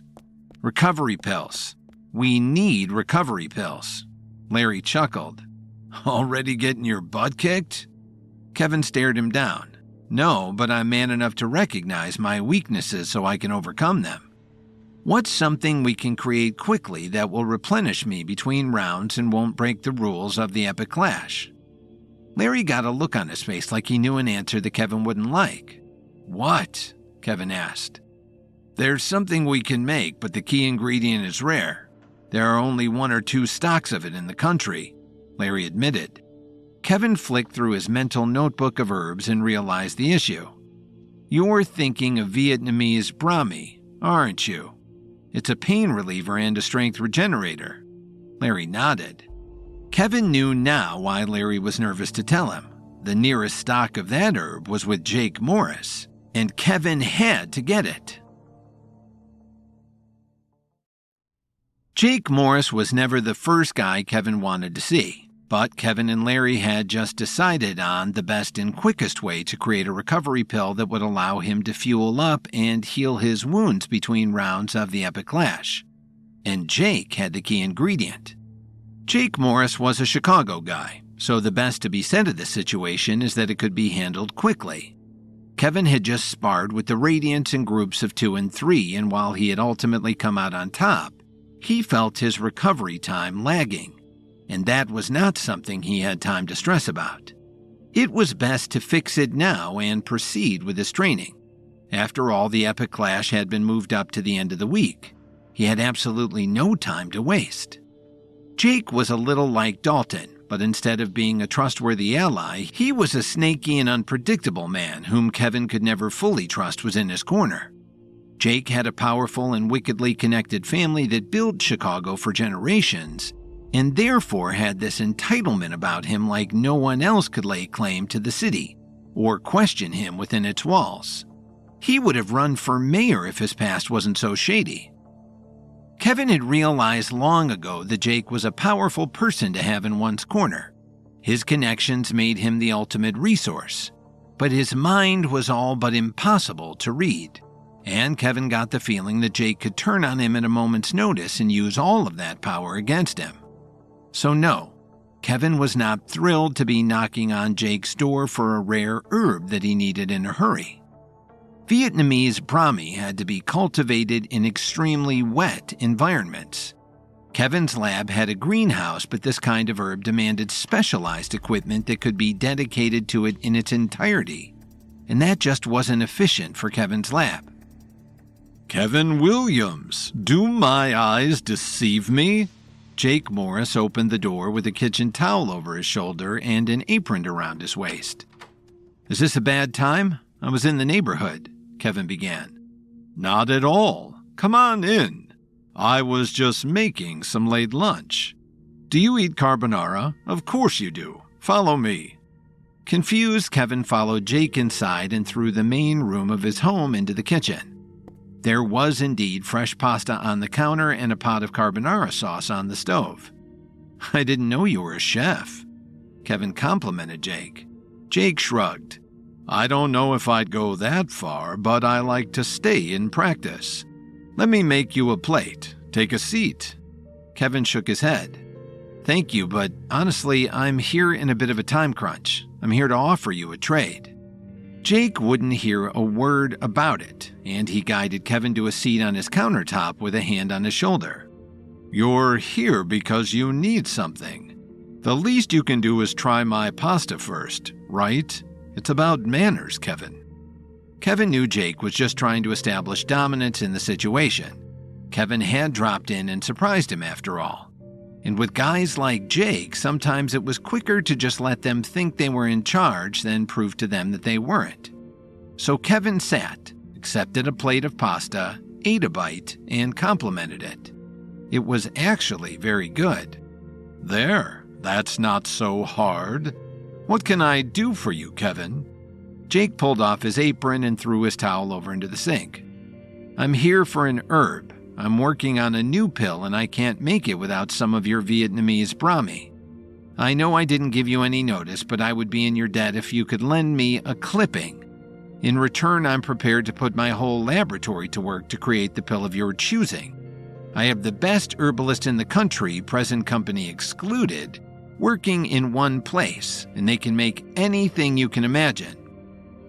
Kevin knew guys like Jake responded well to flattery like this, and he was pleased to see Jake smile as the gears in his head started to turn. "That's a tempting offer now, isn't it?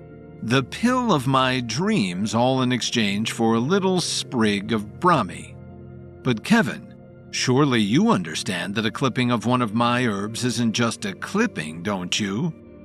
Kevin knew Jake would say this, but he played dumb to give Jake a further illusion of dominance. "What do you mean?" "Don't act dumb with me.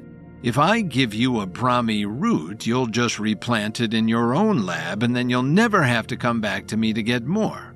It's like giving up my greatest asset," Jake huffed. And he was right.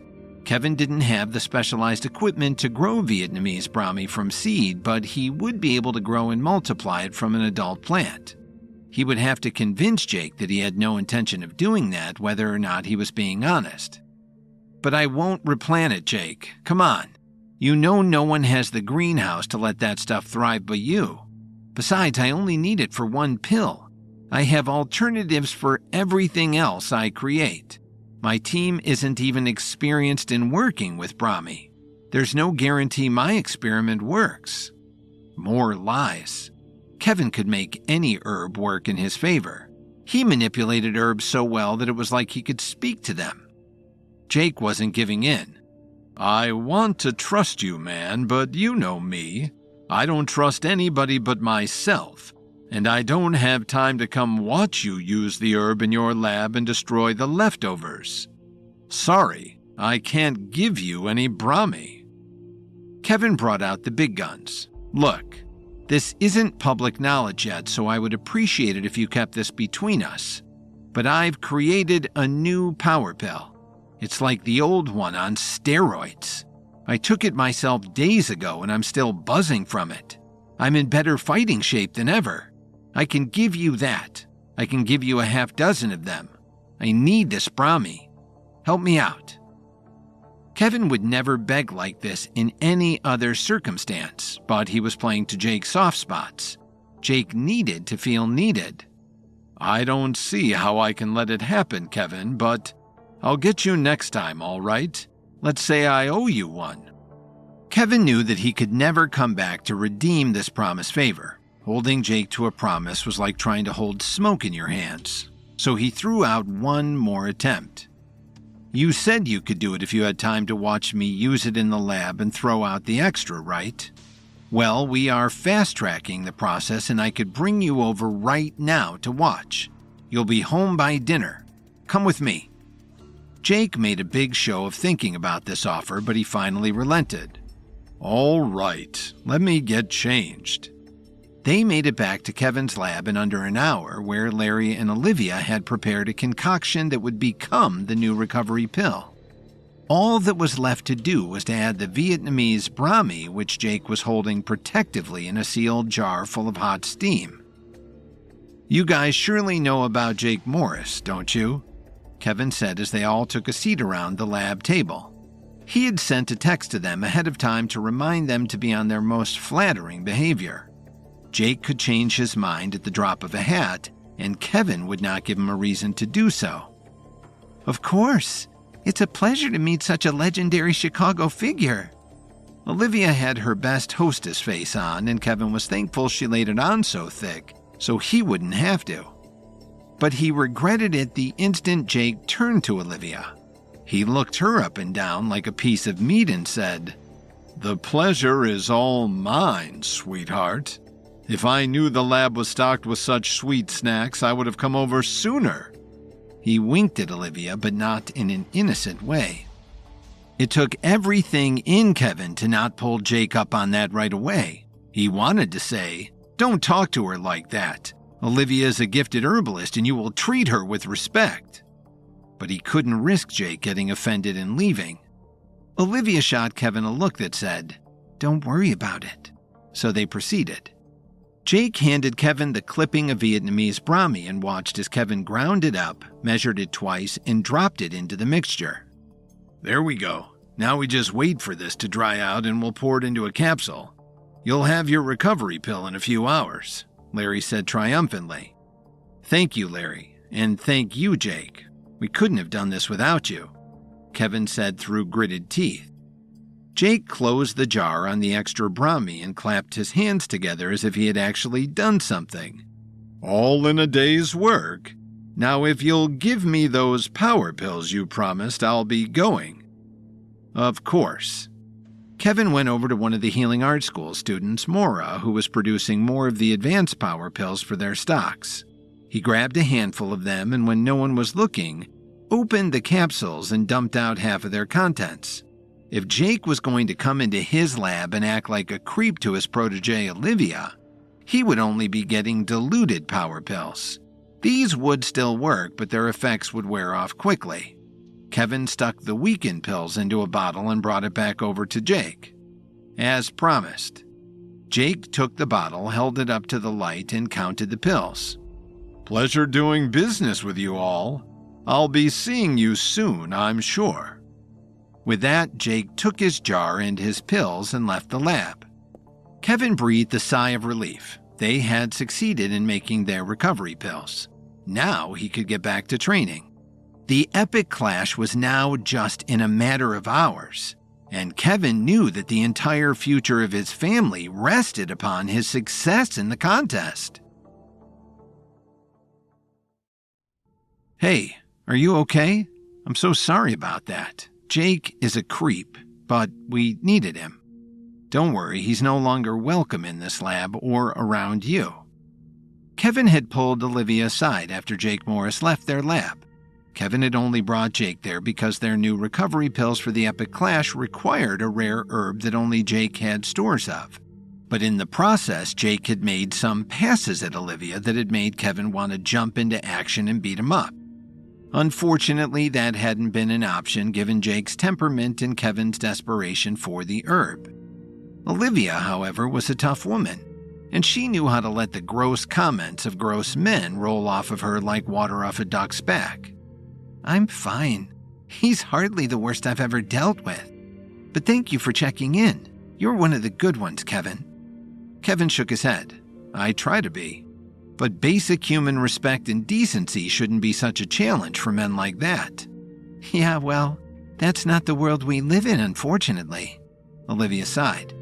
Kevin put a gentle hand on her shoulder. "If you ever feel unsafe, if it's because of Jake or anyone, let me know and I'll assign a Radiant security detail to escort you to and from the office. And if anyone in this place ever gives you trouble, you know you can tell me and they'll be out on the street faster than they can say herbalism." "Thanks, Kevin. I'll let you know. Let's just get back to the recovery pill. I'll put it in a dehumidifier and accelerate the drying process. If you want to get back to the gym, I'll bring it over when it's done," Olivia told him. They fist bumped and went their separate ways. In the training gym, the Radiants were waiting for Kevin to come back and continue their sparring sessions. Kevin pulled his fight suit back on and stepped into the ring. When he had been in here earlier today, he had won against a pair of fighters, lost against a trio, and won against the next trio. Now, with the recovery pill on its way, he wasn't afraid to unleash his full power. Bring it on. "All right, bring me another 3. Who's up?" 3 Radiants stepped into the ring cautiously. "Come on, guys, I won't permanently injure you. Scout's honor." The round began. 2 Radiance fighters came at Kevin at once. One of them slashed at his waist with a dagger in hand, which Kevin blocked. At the same time, he brought up a knee aimed at Kevin's stomach, but Kevin sidestepped him. The other fighter used the opportunity to land a punch across Kevin's face, but Kevin ducked it just in time so that the guy's fist just grazed his hair. Kevin did a backflip out of the way of 2 of the trio who were running at him from either side, and he watched as they crashed into each other. The third, meanwhile, swept Kevin's legs out from under him by the knees, and Kevin crashed down on his back. He sprang up in a fluid moment and landed a chop on the back of the fighter's neck, knocking him unconscious. The other 2 had gotten up now and advanced with a vengeance. They both took turns kicking at Kevin as they advanced, running him back into the corner of the room, but Kevin blocked all of their kicks. One side, then the other, then the fist, then the other again. He ducked a kick at his head, then a kick to his thigh kept him down, but he used that position to throw himself into the waist of the fighter on the right, tackling him to the ground. Kevin jumped up again and with a quick spin kick flattened the third fighter, winning the round. He took a moment to examine his injured thigh. The thing throbbed, but it wasn't unusable. Before he could call for the next round to commence, however, Olivia entered the arena. "I have it. The pill is ready. Here." She handed it to him and Kevin swallowed it dry. The second it touched his tongue, Kevin felt the pain in his thigh evaporate. In the few seconds it took the pill to work its way down his throat, Kevin felt his muscles relax and tighten again like they had been reset. His energy was restored. It was like he hadn't gone a single round that day. In concert with the upgraded power pill, the recovery pill gave him a huge boost of confidence. Olivia watched nervously for Kevin's reaction. "So?" Kevin nodded at her, beaming. "It's good. It's really good. We've done it." He high-fived Olivia, then ushered her out of the arena. "Let's go for 4 on this next round. Who's up?" 4 weary Radiance fighters stepped up and the next round began. 2 of them came at Kevin, both tossing elbows into the sides of his head. Kevin blocked them both and knocked them aside with force fields of air. He wanted to practice with the non-contact moves. When the next guy advanced, he jumped up to lunge at Kevin, and Kevin forced him to stop in place and dropped to the floor where he stood with power forced out of his chest. The 4th fighter approached him with a right hook, which Kevin blocked and returned with a kick to the gut that sent the guy flying. Kevin had never felt better. The recovery pill and the power pill were really working as partners now. As soon as Kevin had the mental precision pill in his system, he knew there would be no doubt that he would win the epic clash and ascend to the upper realm. Kevin battled the Radiants this way for hours. They had to pause for breaks, but only when the Radiance fighters requested it. Kevin could have gone straight through. Finally, as the sun began to set, they called it a day. "Thanks, guys. Your time spent here has been invaluable to me in my training. Remember, in the epic clash, I'm fighting for all of us to win. When I ascend to the upper realm, our side will be unstoppable in any other greater war that comes to pass." The Radiants filed out of the gym and Kevin changed back into his normal clothes. He met Larry and Olivia in the lab for notes on their recovery pill trial. Kevin didn't mind being the test subject when the pills were this incredible. "How was it?" Larry asked as Kevin sat down at his lab table. "It was everything I wanted and more. I just wish we had been able to get a full clipping of that Vietnamese Brahmi. Imagine if we could create an infinite supply of those pills and sell them on the market as our flagship product with this new pharmaceutical company. We would be on the map in a snap," Kevin told them. Larry and Olivia exchanged looks like they shared a secret that Kevin wasn't in on. "What?" he asked. Olivia pulled a little vial out from under the lab table. Inside was a stem and leaf of Vietnamese Brahmi topped with a little white flower. She handed it to Kevin. "No way." Kevin held the vial up to the light and saw at the very bottom of the stem a tiny strand of root curled around itself. Olivia had done it. She had secured enough Brahmi for Kevin's laboratory to plant it and have their own unlimited supply. Not only would they be able to mass produce the recovery pill, but they would never have to crawl to Jake Morris for the herb ever again. "How did you do this?" Kevin asked, so excited he could feel the Brahmi in his own body vibrate with excitement. Larry grinned. "She was brilliant. While you were over getting Jake's power pills that you promised him, Olivia started flirting back with Jake. And while he was distracted, I was able to snip the herb out of his jar. He has no idea." Olivia shrugged. "He might be clued in when we mass market the recovery pill, but by then it will be far too late. Plus, we can say we got the original Brahmi from another supplier. He has no way of proving that we stole it from him." Kevin's mind was alight with the possibilities for the recovery pill. From hospitals to gyms to yoga studios and physical therapy practices, the pills would sell wholesale and be administered by professionals all over the country, if not the world. "How fast can we get this to market?" Kevin asked. Olivia nodded her head back to the healing arts students rushing around the lab in their white coats. "Those guys are prepping the rest of the concoctions right now. We'll put this clipping of Brahmi in a growth accelerator and have a supply to sell within hours." Kevin had never been more proud of the team he had assembled. The formula for the pills largely came from one of the old sequences he had made early in his herbalism days, but now that the Vietnamese Brahmi was the key ingredient, his team had helped perfect it. Their flagship product would be on the shelf within a day or two, and Kevin's legacy as a pharmaceutical philanthropist would be secured. Now all he needed to do was win the epic clash and he would be unstoppable.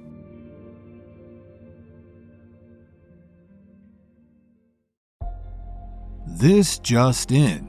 A new recovery pill developed by top herbalist Kevin Williams has just hit the market and is taking the world by storm.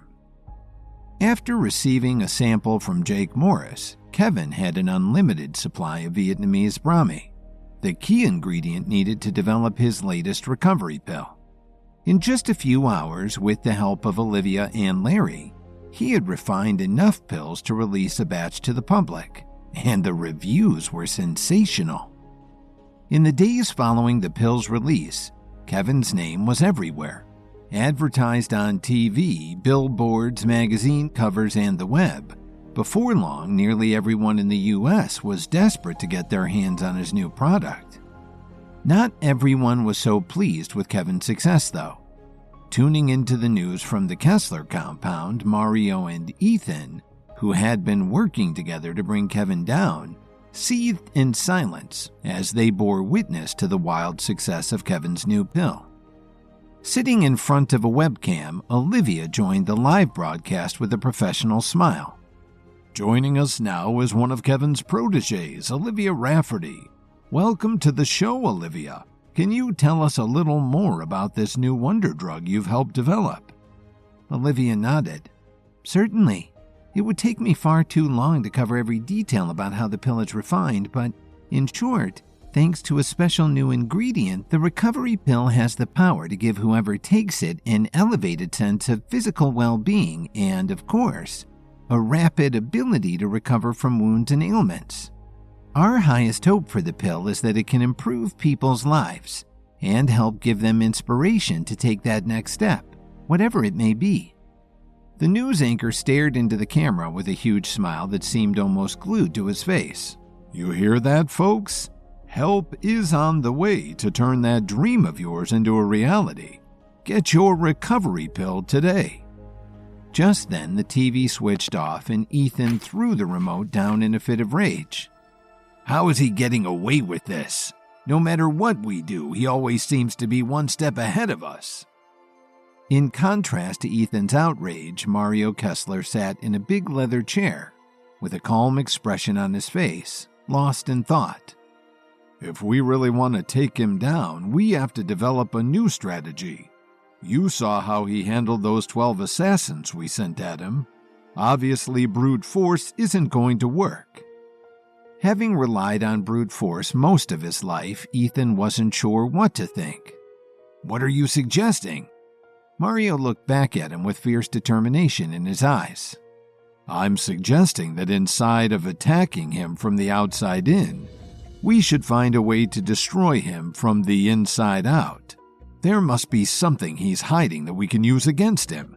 An illegal business deal, black market trading, an affair. Everyone's got skeletons in their closets, Ethan. Even Kevin Williams." Ethan's ears perked up as he began to understand Mario's reasoning. "So you're saying we should try to ruin his reputation?" Mario nodded with a devilish grin.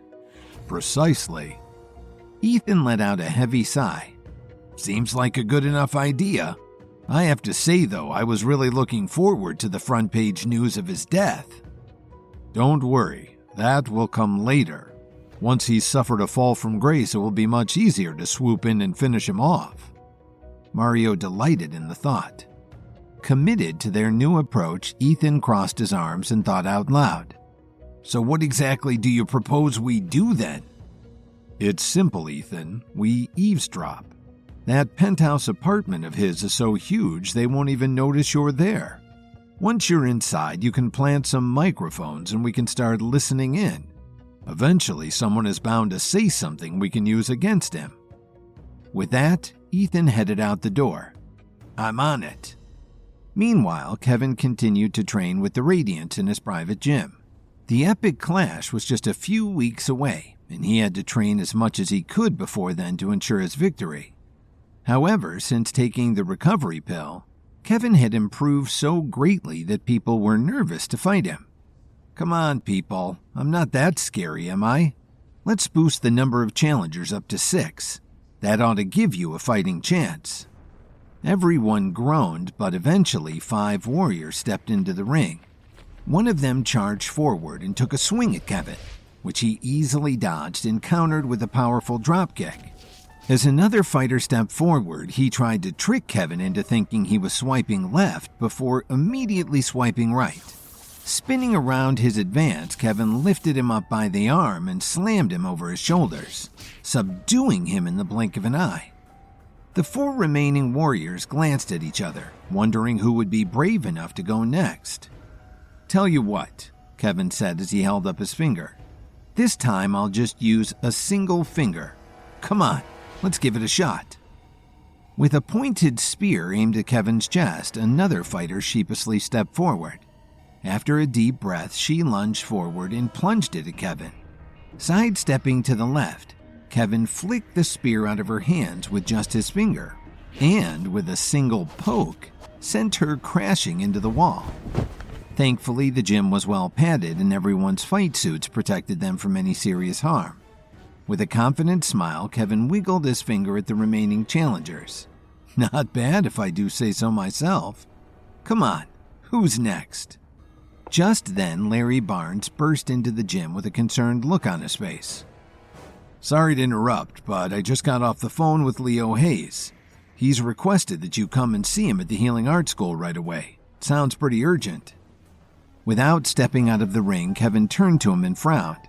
"Can it wait? I really can't afford to miss any training before the upcoming clash." "I told him you'd say that, but he said the epic clash is exactly what he needs to speak with you about. He wouldn't take no for an answer." Finally, Kevin dismissed the Radiance warriors, slipped out of his fight suit, and took a private car to the Healing Arts School. As the car rolled up, Leo Hayes was waiting out front. He opened the door for Kevin and greeted him with a smile. "Kevin, thanks so much for coming on such short notice. As you probably know, we have much to discuss." Kevin stepped out of the car and shook Leo's hand.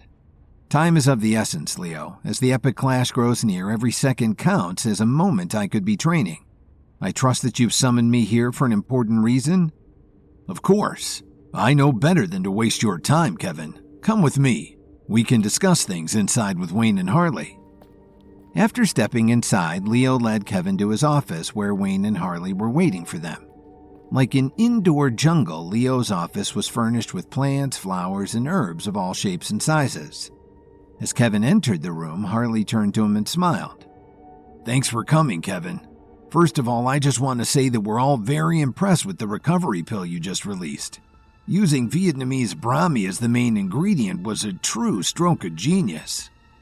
Kevin appreciated the compliment, but knew that that was not the reason they had asked him to meet. Thank you, Harley. I couldn't have done it without your help. The students you provided are working harder than ever. They are all very talented individuals. Harley nodded with a slight grin, but Wayne's face was serious. Listen, Kevin, we have to talk. It's about the epic clash. We just learned that the rules have been changed and the stakes are much higher now. Remaining calm and composed, Kevin scratched his chin and cocked an eyebrow. What do you mean? How have the rules changed? Wayne and Harley turned to Leo, who took a deep breath before answering. As you know, the top 10 contestants who prevail in the epic clash will gain automatic entry to the upper realm. Kevin smiled. That's what I'm counting on. But as we just found out, Leo continued, the bottom 10 contestants will not just suffer a humiliating defeat, but also have their herbalist skills stripped away from them, meaning the risk-reward ratio of participating in the clash has just become astronomically high. Kevin gasped. How do they plan to do that? Wayne stepped forward and shrugged his shoulders. Nobody knows for sure, but they'll probably craft a pill that can erase a person's memory of herb and plant knowledge. Do you realize what this means, Kevin? If you lose, not only will you say goodbye to your herbalist skills, but the Healing Arts School's reputation will be ruined as well, on account of the fact that we trained you and all. Suddenly, the situation had become much more serious. Kevin could sense the tension in the room. Not only were his and the Healing Arts School's reputations on the line, but his very livelihood as well. Without his herbalist skills, what would Kevin do then? No matter what, he couldn't lose, now more than ever. Leo looked straight into Kevin's eyes. It's a huge gamble, Kevin. Are you sure we can trust you? Kevin looked back at him with courage burning in his heart. Don't worry, Leo. I won't let you down.